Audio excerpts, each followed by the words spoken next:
Welcome, friends, to Crazy Women Country, where women's voices matter. We bring you the greatest female voices in the music industry, from the artists, songwriters, and producers, to managers and executives, and all the women who make the music industry what it is today. Thank you for joining us.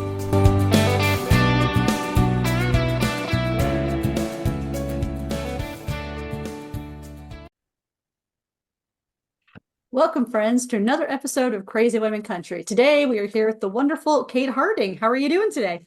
I am doing so well. Thank you very much. I've had some exciting news today. So yeah, really good. Thanks. Yay! We like Awesome. exciting news. We like it. How are you? Oh, I'm Awesome. good. Awesome. I'm good. We're good.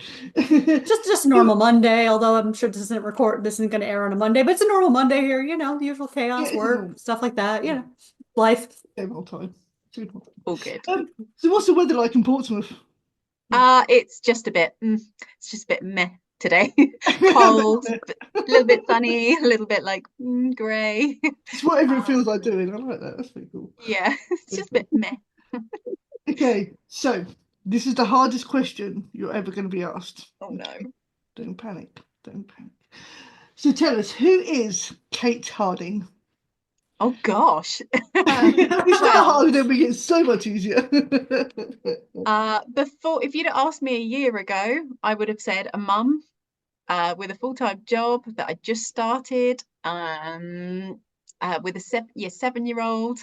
I had an interest in musical theatre. I'd just done my first production of 9 to 5, the musical, written Nice. by Dolly Parton, Awesome. the Queen. So that was kind of where I was. I just had an operation.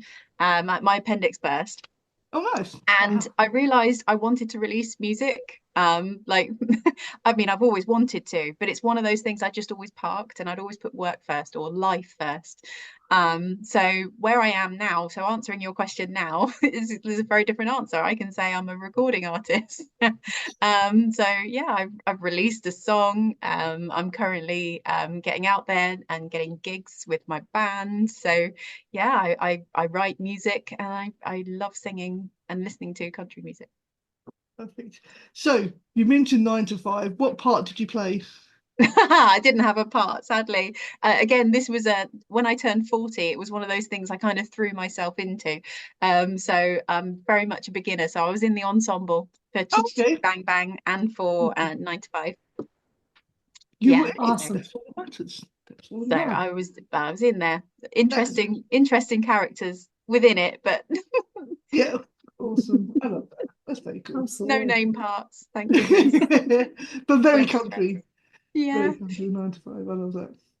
So obviously, since you're coming into music later in life here, tell us Yeah. how did it decide? How are you like, okay, I need to do this now. Like this is I need to do it or I'm not going to do it kind of a thing.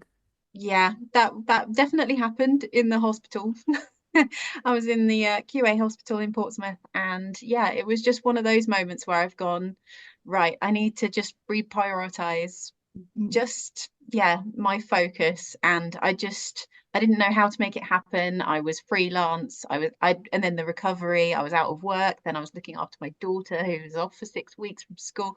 So I was just like, I couldn't afford to do it. And there was a producer I wanted to work with, and people for the post mix and the master, and I wanted PR, and I knew how much roughly I needed to get together. So I fundraised myself. So it was on my birthday, which was 14th December last year. And yeah, so I basically started a Kickstarter, and I said to people I'd been working with in the food and drink industry for the last 20 years, my friends, my family, and I was just like, if anybody could put anything towards releasing this song that I've had in my head for 18 years, because I wrote it when I was 23, the song that I wanted to release. So yeah, that's how I went about it, really. But amazing what a trip to hospital will do for you, really. Oh yeah. First Yeah. appendix can liven you up. And the 14th of December, my birthday's the 13th. Yeah. Yes. Oh, happy Sagittarius to you. We're both the same star sign. I love that. And happy early birthday to both of you. Thank Or you. late when this airs, whatever. I love that. That's very cool. So, who were some of your influences in music? Some of your sheroes? Mm. I'm gonna have to say, and I know people are gonna go, oh, but that's not country. But yeah, definitely Shania Twain. From about the age of 14, I think, Come On Over came out. And I think it was my friend's mum who actually was listening to it non-stop on a camping trip that I was on with her family. So yeah, I think Shania was probably my first karaoke song I'd ever sung when I turned 18. I remember I went to I went karaoke on my birthday, bought my first proper legal pint anyway. Um, and which you can, obviously in England it's lower than in the Yeah. US. Yeah, so yeah, Man I Feel Like a Woman was my thing. And she's been my jam for a long time. So definitely her. And then I think being in 9 to 5 last year just sent me down a bit of a rabbit hole, and I felt like I was discovering more and more dolly music, because of course when you're driving, which I did a lot of in my job, Spotify just gives you more and more songs. So yeah, so I started to discover more songs of hers that I just love. So yeah, so those two are definitely up there for me. But influence wise, probably a bit more Megan Maroney, Casey Musgraves. um Beautiful. yeah, more recently, but yeah, that's definitely those are my ladies. I think Shania is country. She started Yes. country, but of course she always had that pop feel. Yeah. And of course, in the 80s, 90s, you know, the time she was out, she had the short top. So of course everybody's like, oh, you can't do that in country. But you know what I mean? I think she kind of turned country around a little bit. But I love Shania. Shania's Yeah, awesome. I think her and Faith Hill in the 90s brought that crossover from country to pop, because even Faith Hill crossed over and it was regular country songs she was doing, Yeah. right? So I think there's just a lot of crossover anymore, which is it's good. Yeah, it's nice to see that, because it's good music, so you don't have to have a single genre, right? Yeah. Exactly that. And that's something I'm applying right now. I'm in the studio, so one of my songs is not traditional country, but it's yeah, it's two very different very different genres kind of mixed together. So That's what we like to hear. We like to Definitely hear excited for that to come out. yeah, me that. too. So tell us, Wallflower is your debut single, which is Yes. absolutely awesome, I have to say. Tell us a bit more about that. Thank you. It was very kind. Yeah, so Wallflower, I wrote it. I was driving in the car. I just dropped off a boyfriend at the airport. And I thought he loved me, and I thought he was about to tell me because he was about to go away on business. And I was just dropped him off at the airport, and he got his bags and everything out of the car. And I thought he's going to tell me, he's going to tell me, he's going to tell me. And then he didn't. He kind of just got his stuff and then kind of left for his business trip. And then I was a bit like, oh. um, Sucks. so age 23, I'm behind the wheel. I think I had a Mini. I lived in London at the time, and I think I was just driving back from Stansted Airport, and I think I just felt I was just feeling everything, and just this Yeah. frustration, like I really liked him. I think I really liked him, and I thought he yeah, really like me, but because like I've been to see his parents, he'd taken me to Italy to see his family. So I was thinking, oh, this is it. So of course you do. Every relationship you have at that age, you're like, Totally. oh, this could be the one. He wasn't, by the way.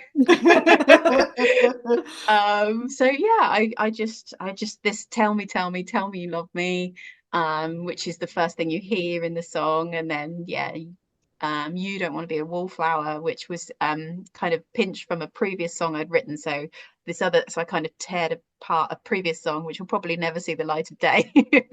But I took some notes from that and applied it into this song to kind of fit how I felt. So yeah, that's where it came from, really.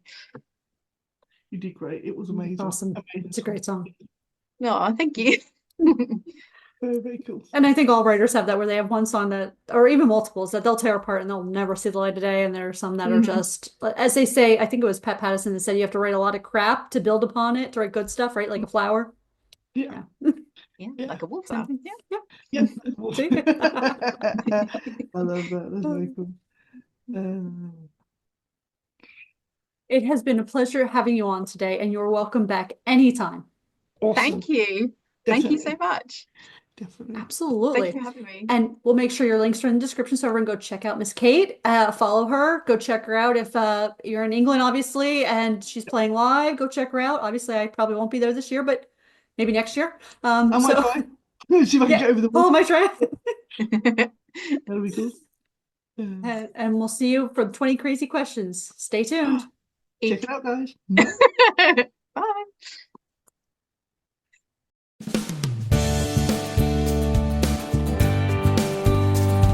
If you enjoyed today's episode of Crazy Women Country, don't forget to give us a thumbs up.